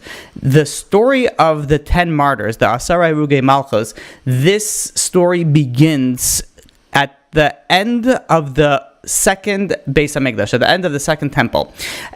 During this time period, prophecy began to, move away from, from the prophets. The sort of the feeling of the presence of God began to wane. And while there was Ruach HaKodesh, this phenomenon of divine the divine intuition of knowing things also that are not visible to the eye, or knowing things a little bit in the future, was still around. An example that is actually related to our discussion is from something from Shmuel HaKatan. So Shmuel HaKatan, he got his name because he was almost as pious and almost as prophetic as Shmuel Hanavi, Shmuel the prophet. And that's why it compares him to Shmuel the prophet, and he was a Katan, he was small in that comparison. He lived during the time of Rabbi Gamliel Hazakin, and this is still while the Beis HaMikdash, while the temple stood. In the time of the temple, the place of Sanhedrin, of the courts, the gathering was in Jerusalem, in Yerushalayim. But there was also something called Yavne. Yavne was a coastal town that was near Ashdod, and this was a gathering place for the great sages. And if anybody knows history, we know the Karen Yavne, the sages of Yavne, were saved after the destruction of the Beis HaMikdash. Yavne comes up quite a lot. So this was a small town near Ashdod. There was, at one particular meeting that took place at Yavne, that Shmuel HaKatan, he prophesied that there was going to be upcoming murders of 10 martyrs by the hands of the Romans. And what's even more significant was he had a prediction of the decrees that Hadrian, the Roman emperor, would forbade in teaching Torah and other issues against the Jewish nation. And the 10 martyrs, it started with the murderer, the murdered Tanoic sages started off with Rabbi Shmuel Kohen Gadol and Rabbi Shimon ben Gamliel. It started with that and ended with Rabbi Akiva and Rabbi Hanana ben Tarjan. We're not going to be able to go to the end, but we'll start off with at least the first. Rabbi Shimon ben Gamliel and the Rabbi Shmuel Kohen Gadol, when they heard this prophecy from Shmuel HaKatan, they decided they wanted to journey out and to let the people know. The Roman occupiers in the land of Israel during that time, they heard this, they saw this, and they saw this as an act of treason. So these two rabbis were arrested at the end of their journey, and then they were eventually killed by the Romans. So, just to give a little bit of an overview this is just like an introduction, and we're going to give an overview, and then we'll begin with the story. A bulk of the information that we're going to be discussing tonight comes from a medrash called Eila Eskara. Eila Eskara, literally the translation means, "For these I will remember." This is a medrash that describes the murder of the 10 martyrs in the hands of the Romans. The Medrash does look for some purpose, reason for the suffering of the people, especially these 10 righteous people, 10 Gedolei Adar, 10 leaders of the generation. And in there it does find 3 sins that the rabbis were deemed responsible and hence the cause of their death. So the first one was that there were those amongst the Jewish people that unfortunately, after the destruction of the Beis Hamikdash, the temple, they did not mourn the destruction. Because they said, what did we really lose? We still have wise scholars, we still have these great rabbis that they could guide the world with through God's Torah and mitzvos. So the reason number one, it was not proper mourning that was done for the destruction of the Beis Hamikdash. Number two, the rabbis themselves were held accountable because they taught Torah to the Caesar, and we'll soon see the how that played out. And the third reason was something that's very Kabbalistic that I would like to get to. I don't know if we'll get to it in this class, but once we continue the series, we'll be able to get a little bit more in detail in it. But the rabbis were a reincarnation of the 10 tribes that were involved, the Asar Shvatim, the 10 tribes that were involved in the sin of selling Yosef. So each one, we'll break it down once we get up to it, but each one came back as a reincarnation, and each one is tied to a certain shevet, a certain tribe, and they're coming as a kapara, as an atonement for the sin of selling Yosef. Now, the leaders of the Jewish nation, as is not only during the time of the destruction of the Beis Hamikdash, but in general, are held responsible for that generation, and they're held responsible for the sins of that generation. And they should have shown the loss of the Beis Hamikdash, again, to their level, and I'm only repeating the information that I learned. This is no one to say that, it was their fault. They were huge, that they were in reincarnation of the Asar Shvatim, but to understand that on their level, they should have shown the people the loss of the Beis Hamikdash. Now, even though Judaism, has adapted, has survived, even almost 2,000 years through since the loss of the Beis Hamikdash, the rabbi himself. The irony was because the rabbis were so great, the more difficult it was for the common people to mourn the destruction, because they said, look at how much of great rabbis we had, right? Because the Beis Hamikdash was a connection between the Jewish people and God. It was a place where the heaven and earth connected. But the Jewish people said, but we have these great scholars that we can connect us also to anything godly, anything that we need. So the irony is that because they were so great, the people thought, okay, what's the big deal that we lost the Beis Hamikdash? But that in itself was the reason why God had to remove the great rabbis due to their greatness and what people thought that they didn't lose anything by the Beis Hamikdash. There's a lot to speak about this, and maybe we'll speak about it at a future time. But going back to our story, God went and put in the mind of the Caesar to study Torah. And he went over to the sages and he said, teach me the Torah. And they began teaching him. They taught him from Bereshis, and they went all the way to Parshas Mishpatim. And the Medrash tells us that if they didn't teach the Caesar the story of Yosef and his brothers, the Caesar would have never thought of killing them, because he heard this story And that put into his mind, wait a minute, they were never punished. So he took it on his responsibility as like sort of God's messenger that he's going to take it into his own hands and he's going to go and punish the Jewish people for that. And the Romans had this tradition for many decades that a rabbi has to be killed and to atone for the sin of Yosef and his brothers. Now, this is a little bit difficult to understand because we know that parents don't get punished on their children's sin, and children don't get punished on the parents. Everybody's responsible for their own sin. So the Meshech Chochmah explains this and says that every generation pays a small part from the punishment from the sin of the golden calf. And the Meshech Chochmah goes and cites another medrash, a medrash in Mishlei, that besides every generation has a small part in the punishment of the sin of the golden calf, every generation is responsible and takes part of the sin of the selling of Yosef.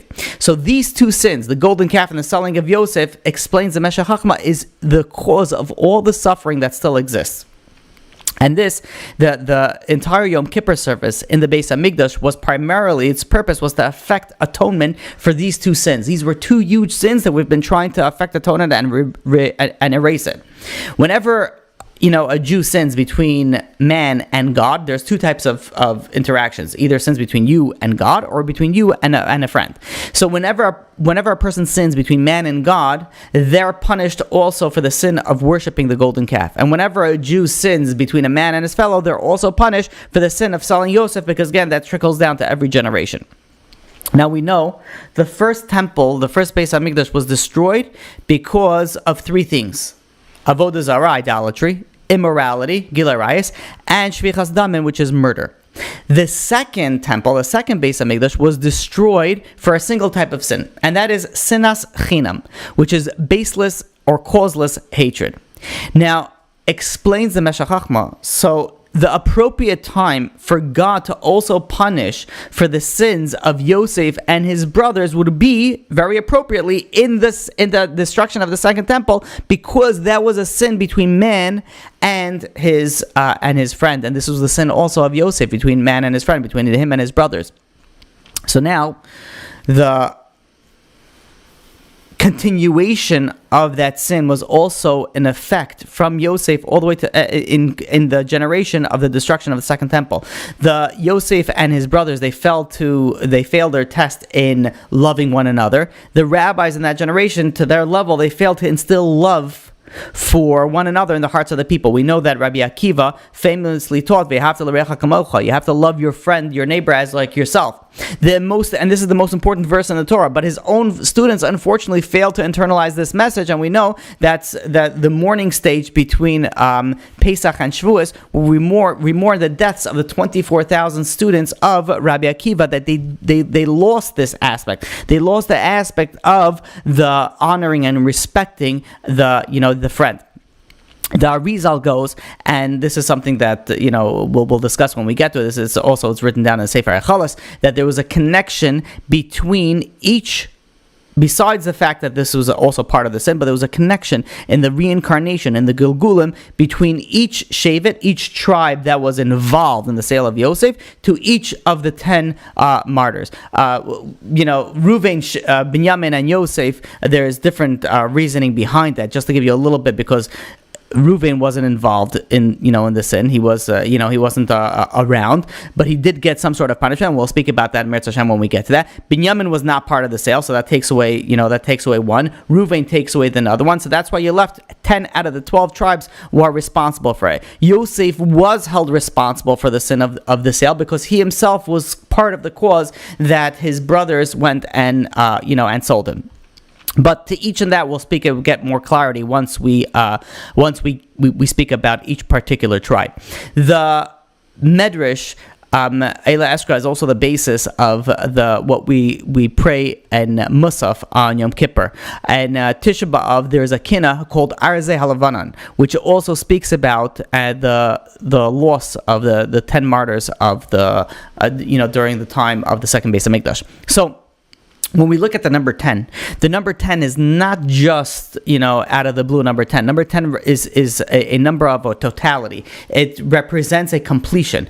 And this is like sort of it encompasses all the details. There is, for example, there's 10 utterance of creation. The world was created with 10 sayings. 10 times HaKadosh Baruch Hu, God said, Vayomer, and the world was created. There's 10 spheros, which is more on the Kabbalistic side of things. There was 10 martyrs. There were 10 commandments. 10 represents an all-encompassing number. So when we're dealing with the 10 martyrs, it also represents all individuals that were persecuted and executed by the Romans.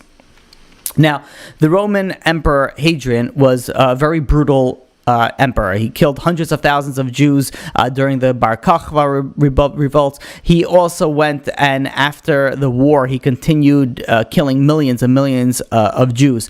Hadrian actually tried to root out Judaism, and he prohibited to learn Torah, the Hebrew calendar. He executed scholars. The Torah scroll was burned on Har HaBayis, on Temple Mount. So he did many things to try to erase Judaism from the map.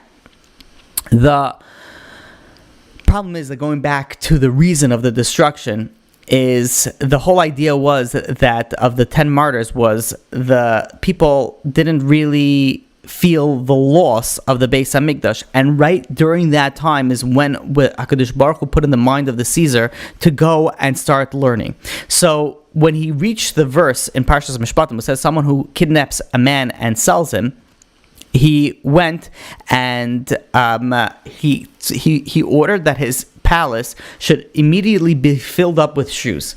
Now, the reason that he filled it up with shoes is that he was going to call 10 scholars to his palace to, started speaking about the story of Yosef and the punishment that he's going to, dish out because of that. And he filled his palace with shoes because he wanted the scholars that were coming, the rabbis that would come to recognize that Yosef was sold for a pair of shoes. The value of a pair of shoes. Now you could ask, how could someone like Yosef be sold for a pair of shoes, 20 silver pieces? How is that possible?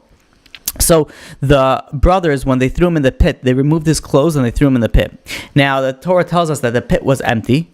But when the pit was empty means that there was no water in it, but there was snakes and scorpions inside of this. So Yosef saw this, so he grew in a very, very sad state. He's like, what am I going to be? Out of the fear and terror, he lost all his beauty and his value. But even though there was snakes and scorpions, God went and he closed the mouths of these creatures that they didn't harm him. And when Yosef's brothers saw a caravan of the Yishmaelim, of the Arabs that were coming, so they drew him out of the pit and they sold him. But during that time, God was saying, wait a minute, should a righteous person like Yosef stand unclothed in front of people? So during that time, he had this amulet that was hanging around his neck. So HaKadosh Baruch Hu, God sent the angel Gabriel, and he fashioned, from the amulet, he fashioned a garment, and he clothed Yosef. Now, Yosef's brothers, they put him in the pit without clothing, and now he's coming out with clothing. So when they were selling him to the Ishmaelim, he says, wait a minute, he says, we didn't sell him with the clothing, give us back his clothing. But the Ishmaelim replied, no, we're not going to return to you unless you give us another 4 pair of shoes. So he ended up going to Egypt with this pair of clothing that the Malach Gabriel, the angel Gabriel, went and formed it from that amulet. And in this clothing, this was the same clothing that he was thrown in jail. This is the same clothing that was brought before Paro. This was the same clothing that he wore when he was ruling over Egypt. Now, this is the background of what was going on when the Caesar asked to put shoes inside the palace. Now, the Caesar now calls 10 sages to his palace, and he seated them in golden chairs. And he goes over to them and he says, I have a very deep and difficult question to ask you.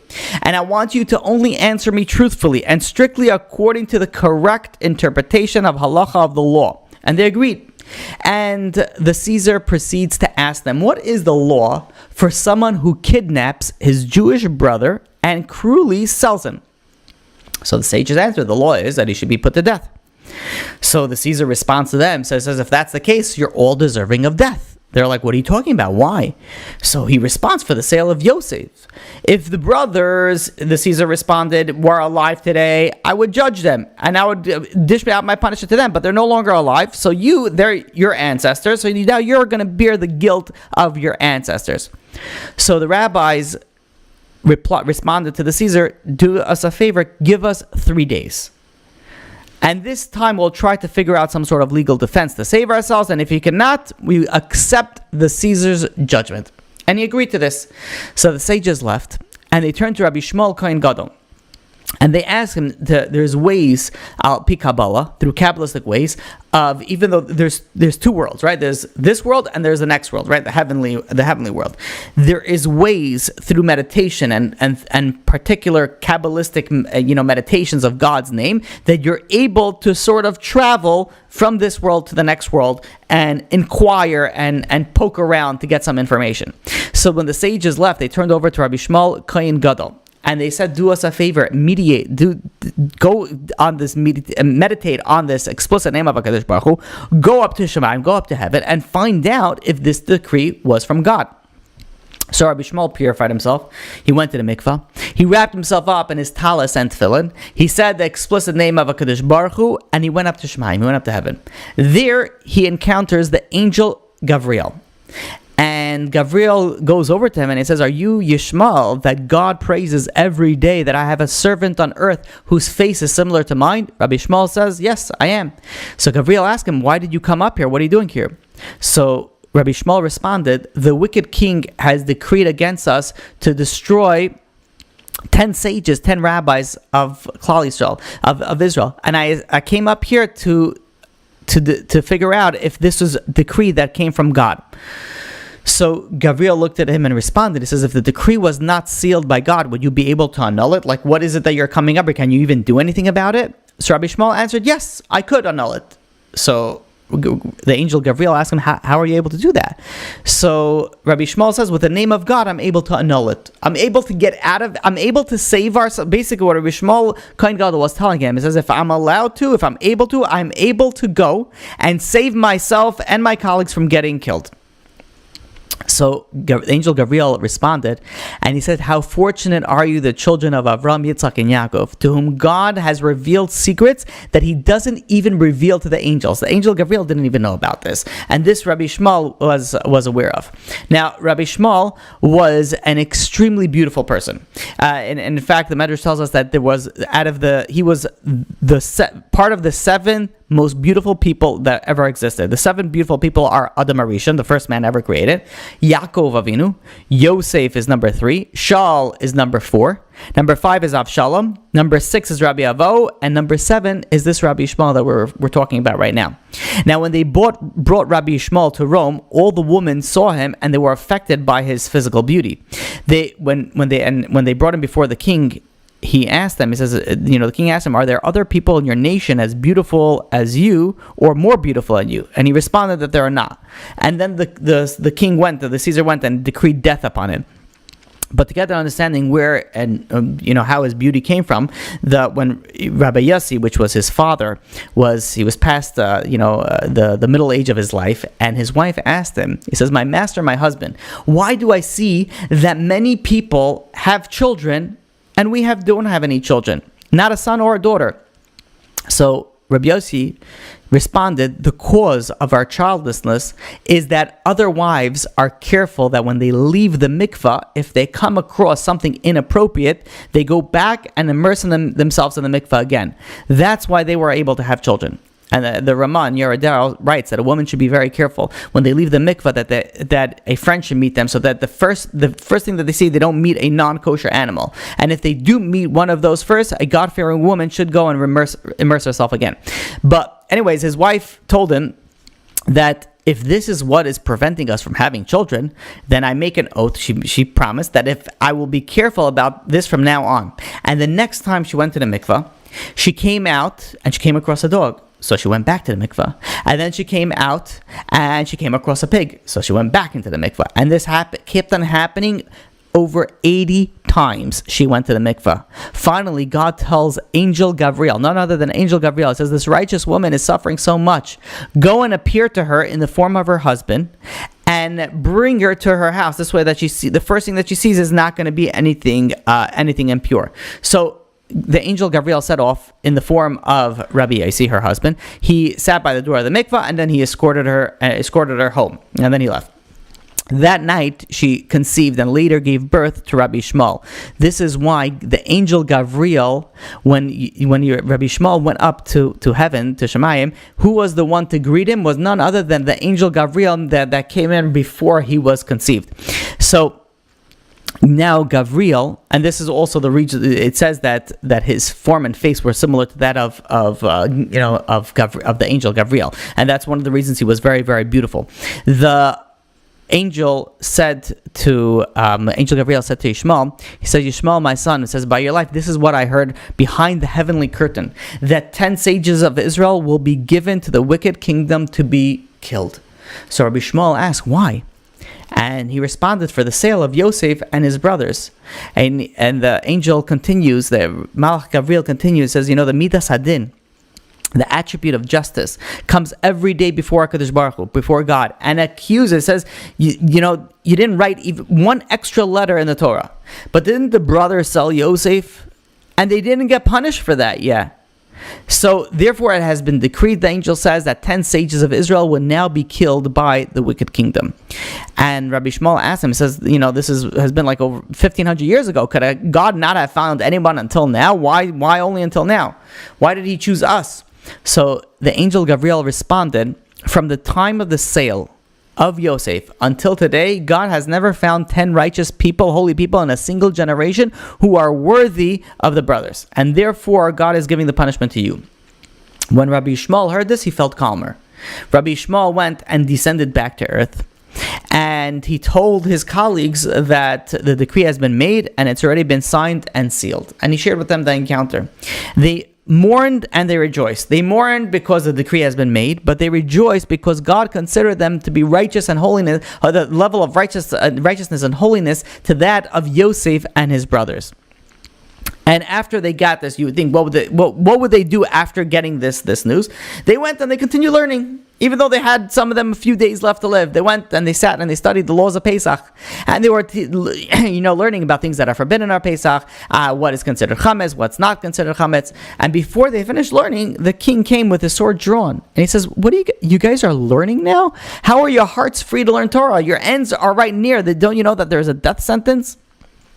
So the Caesar came, and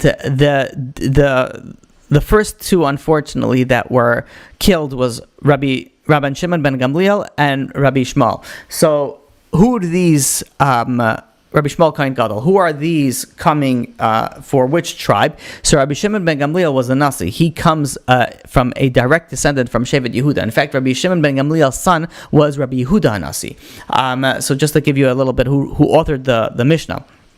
So Rabbi Shimon ben Gamliel was a direct descendant from the Shevet, the tribe of Yehuda, and that's what he's coming to atone. And Rabbi Shmuel Kohen Gadol was a Kohen, which means that he comes from a direct descendant from the tribe, from the Shevet of Levi. So here the first two is the Shevet of Levi and the Shevet of Yehuda are coming to be atoned during with this unfortunately killing of these two rabbis. So the Caesar comes over to both of them and he says to them, who should be killed first? So Rabbi Shimon ben Gamliel answered, he says, I am the Nasi, I'm the prince and the son of a prince, a descendant of King David, king of Israel. I should be killed first. And Rabbi Shmuel responded, but I'm the Kohen Gadol. I'm the son of a Kohen Gadol. I'm a descendant of Aaron HaKohen. I should be killed first, so I don't have to witness the death of my friend.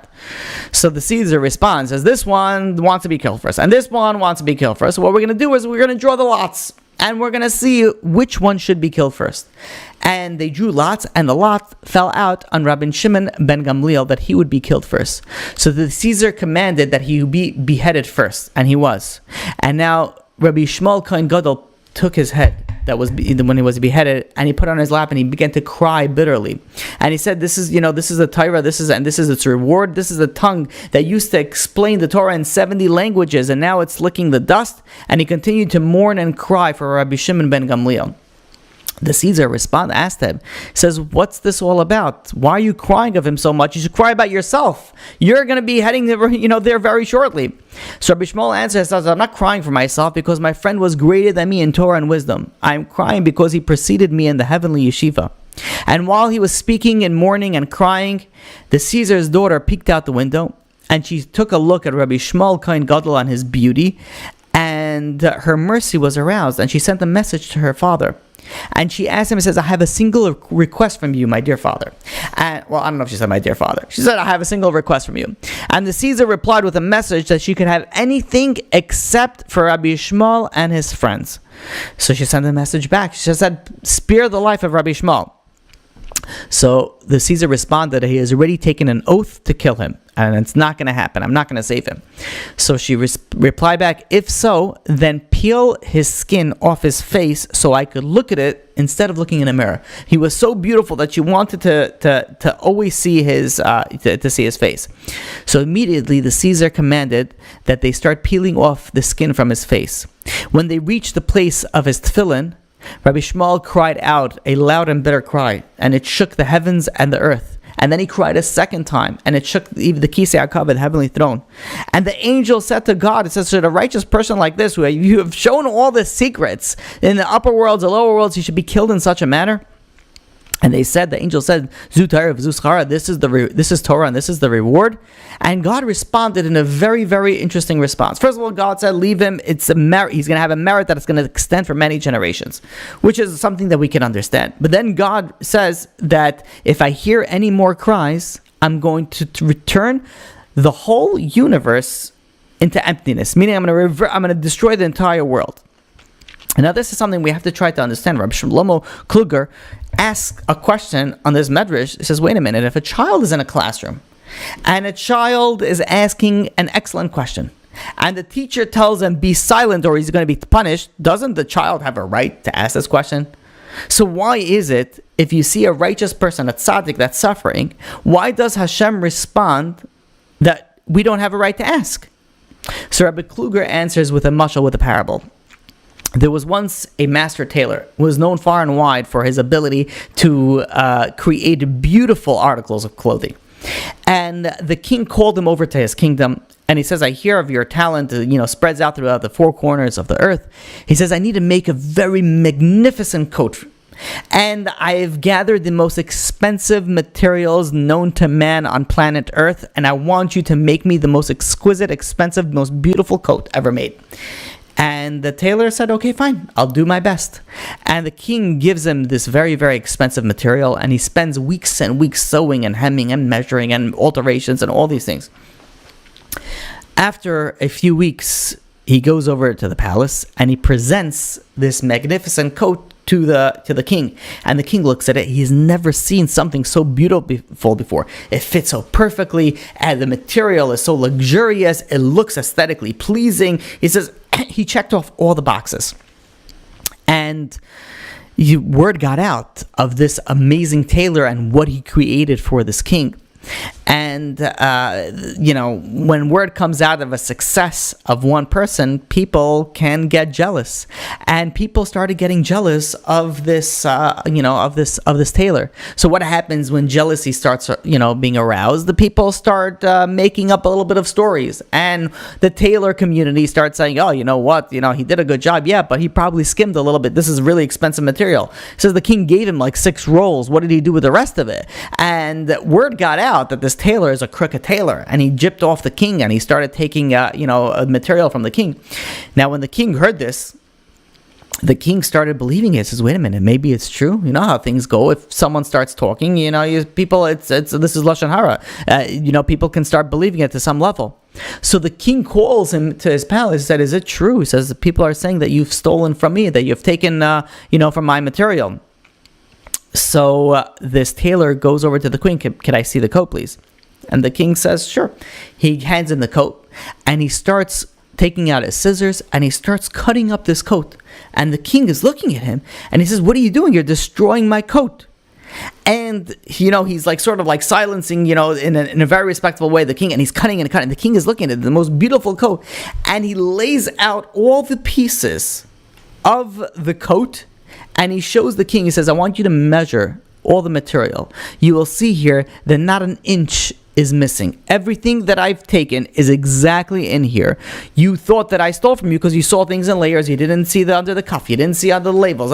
There's so many different aspects of it. Now that I laid everything in front of you, I could prove my innocence and show you the authenticity that everything that you have given me is all in this coat. Explains Rav Shlomo Kluger.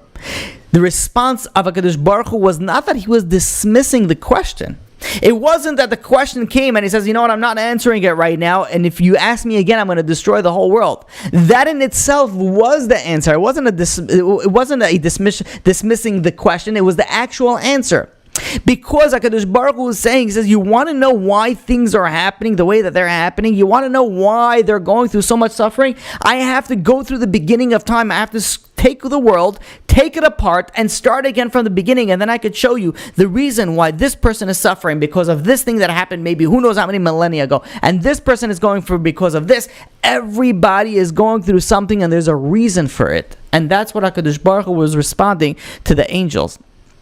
He was responding to them. He says, if you keep on asking, if you ask me one more time, I'm going to return the world to emptiness. That was the answer. Then you're going to be able to see it. How many times did we go through suffering and we ask God, why? Why are you causing me this suffering? That's the question we shouldn't be asking. Because we don't want HaKadosh Baruch Hu says, oh, you want me to show you the answer? I could take you up into this world and show you all the answer. We don't want to hear that. And this is a lesson that we can learn, that if God forbid something happened, there's a reason for it. Yes, we're supposed to learn it. Yes, we're supposed to look into it. But we don't say, HaKadosh Baruch Hu, why did you do this to me? Or the famous words that a person should never say, that this is not fair, unfortunately.